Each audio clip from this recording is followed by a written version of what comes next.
The story of Clara Mendez began in a city that never really slept, a place where success glittered like glass towers reflecting the sun and greed hid behind every polished smile. Clara had built her reputation slowly, not through inheritance or luck, but through tireless nights in a modest apartment surrounded by stacks of research files and half-empty coffee cups. By 36, she had become the chief financial analyst at Lunaris Capital, a fast-rising private equity firm that promised to revolutionize ethical investment. Everyone around her believed the company's young founder, Adrian Cole, was a visionary who mixed charm with ruthless precision. Clara saw him as the man who finally believed in her ideas. When he asked her to join his inner circle to manage confidential portfolios, she took it as validation of years spent proving herself in rooms full of louder men. For the first few months, numbers lined up perfectly, reports matched, investors smiled, and quarterly profits glowed like gold. Yet Clara's mind, trained to notice the smallest deviation, began to itch at patterns that didn't quite fit, the same three shell accounts recurring under different subsidiaries, the same courier service signing every transfer receipt no matter the city. She brushed it off at first, convincing herself she was only overworking, until one night she accidentally received a duplicate email chain meant for Adrian. It contained instructions for adjusting disclosures before an audit. The wording was subtle, corporate, harmless to the untrained eye, but Clara felt the temperature of the room change inside her chest. She spent that weekend cross-checking every ledger, tracing each fund through digital corridors of subsidiaries registered in places she had never heard of. The deeper she went, the stranger it became. Invoices from projects that didn't exist, charities that never filed annual reports, and phantom clients whose addresses belonged to demolished buildings. On Monday, she confronted Adrian indirectly by sending a compliance query. He replied within minutes, overly polite, ending with a single line, "Good catch. Let's discuss privately." That evening he invited her to the rooftop lounge of the office tower, where city lights drowned out doubt. He spoke of growth, loyalty, and long-term vision, promising promotions and equity shares if she stopped worrying about technicalities. Clara smiled, but something in his tone felt rehearsed, almost frightened. She realized he wasn't trying to silence her, he was testing how much she already knew. The next morning her access credentials mysteriously failed. IT said it was a server glitch, yet her files on the suspicious accounts had vanished. What remained was a single spreadsheet she didn't remember creating, containing one cryptic note in the metadata: "You're being watched." The words hit like cold metal. At first she thought it was paranoia, but then a black car began appearing near her building every night, always parked under a flickering streetlight. When she approached, it would drive off slowly. Clara considered quitting, yet curiosity outweighed fear. She made offline backups, printed the most damning documents, and hid them in a safe deposit box under her mother's maiden name. Days turned into weeks, and Lunaris Capital announced an enormous expansion deal, a merger that would triple its valuation. Adrian paraded investors through champagne-filled meetings, while Clara quietly discovered that the new partner company, Marlin Ridge Holdings, was owned through a daisy chain leading right back to Adrian himself. It was fraud at a scale she had only read about, fake mergers used to inflate market confidence before a planned sell-off. She prepared an anonymous whistleblower report, but hesitated to send it, afraid of destroying her career. That night, her apartment door was unlocked when she returned home. Nothing stolen, just her desk rearranged slightly, as if someone had checked what she was working on.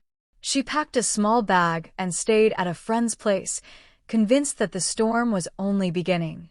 Clara's sleepless nights became a rhythm of fear and obsession, each hour dragging her further into the web she wished she'd never touched. She watched news anchors praise Lunaris Capital's growth while she held the printed evidence of its rot. She knew whistleblowing anonymously wouldn't be enough. Adrian had connections deep in finance, law, and even the media. One anonymous email could vanish before sunrise.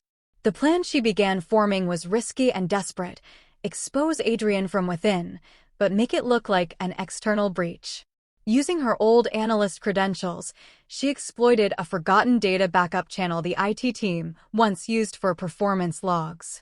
There, she embedded the fraudulent spreadsheets in a compressed archive, time-stamped months before the merger announcement, and sent it to a freelance journalist known for chasing corporate scandals.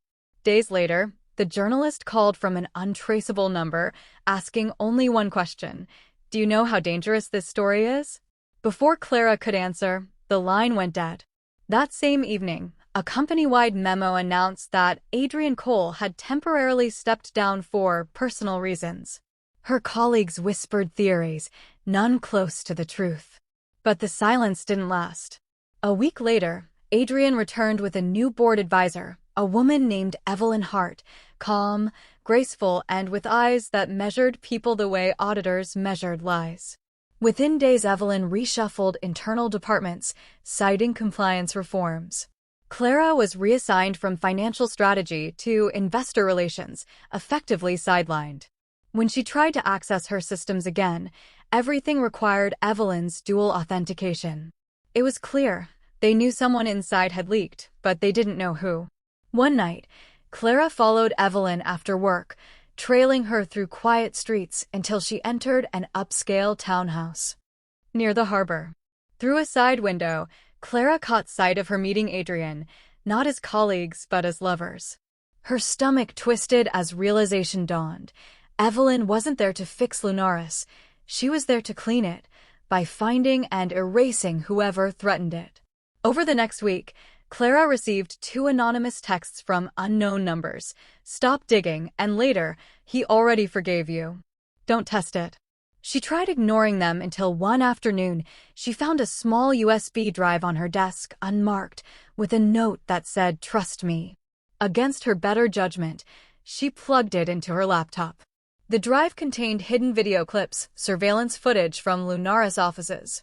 One showed Adrienne signing documents, another showed Evelyn transferring files to an external server, and the last clip froze Clara's breath, a time-stamped recording of herself entering the archive room weeks ago, retrieving papers.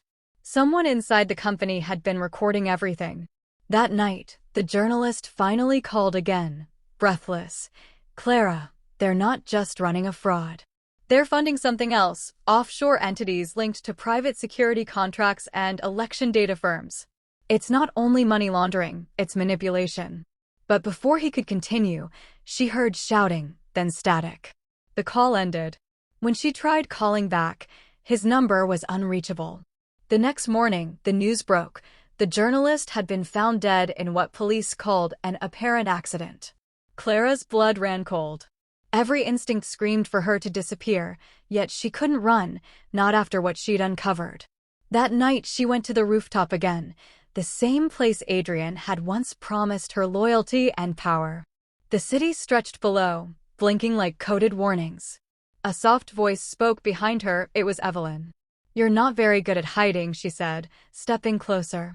Clara turned, heart pounding, but Evelyn's expression wasn't threatening, it was strangely resigned. "But I won't let him walk away clean." From her coat, she handed Clara a thin envelope, passport offshore coordinates, and a final address scribbled on torn paper, Warehouse 9, midnight. Evelyn disappeared into the fog, leaving Clara alone with the echo of waves. When she reached Warehouse 9 that night, she found Adrienne already there, standing before a row of flickering monitors showing live feeds of Lunaris headquarters being raided by federal agents. "You think you beat me," he said, his calm voice almost tender. "But I chose this ending. You're just the face they'll remember." He stepped closer, a faint smile curving his lips. "The fall guy needs to look believable." Clara raised her voice, trembling. "The files, they're already gone. Sent everywhere. You're finished." But Adrienne only nodded, almost admiringly. "Then we both die with the story." Before she could react, he triggered a small device in his hand. An explosion ripped through the far side of the warehouse, flames swallowing the walls. Clara hit the ground, smoke filling her lungs as she crawled toward the exit. When she staggered out into the rain, the building behind her erupted into an inferno. For days, the news reported Adrienne Cole's tragic death in a fire, his remains unrecoverable. Clara disappeared, presumed dead as well. Weeks passed. Then, across encrypted dark web forums, a new whistleblower alias appeared: the Mirror. The alias began leaking corporate documents, exposing not just Lunaris, but an entire network of companies manipulating markets, elections, and media through false analytics. Governments fell, executives were arrested, and rumors whispered that the mysterious Mirror was a ghost of the dead whistleblower, haunting the empire that betrayed her. Months later, on a quiet beach in Portugal, a woman with short hair and dark glasses sat at a cafe, typing calmly on a laptop. When the waiter asked her name for the bill, she smiled faintly and said, "Evelyn Hart." The waiter nodded and walked away, but her reflection in the window told a different story. It was Clara, her eyes sharper, colder, alive. She had taken Evelyn's identity, the money from the hidden offshore account, and a new purpose: dismantling every corrupt network Adrian once built. The camera would have zoomed out then if life were a film, showing her figure against the Atlantic horizon, rain glinting like scattered code. She wasn't a hero, not anymore. She was something else entirely, proof that justice doesn't always come clean, and sometimes survival is the only victory.